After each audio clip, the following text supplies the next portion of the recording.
அளிப்பது. இன்றைய மனிதன் மனதின் ஆளுமையின் கீழ் அவதிப்பட்டு கொண்டிருக்கின்றான். அவனுக்கு தியானத்தை கற்றுக்கொள்ள மிகவும் சிரமமாக உள்ளது. அப்படிப்பட்ட மனிதர்களுக்கு எளிமையாக தியானத்தில் பாதையில் அடியெடுத்து வைக்க டிஜிட்டல் தியானம் என்ற முறையை நான் உங்களுக்கு அறிமுகப்படுத்துகின்றேன். அது என்ன டிஜிட்டல் தியானம்? படிப்படியாக தியானம். மனதை எடுத்தவுடனே பார்க்க முடியாது.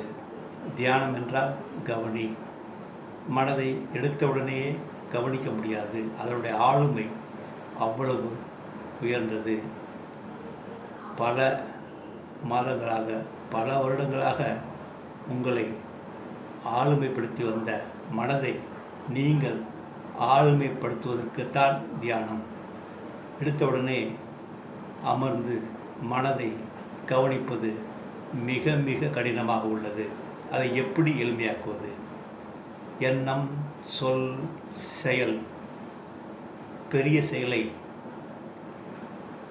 நம்மால் கவனிக்க முடியாது.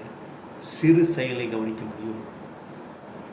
தியானத்திற்கு நீங்கள் எப்படி ஆயத்தமாக வேண்டுமென்றால், உங்களது சிறு சிறு செயல்களை கவனித்து பழகுங்கள்.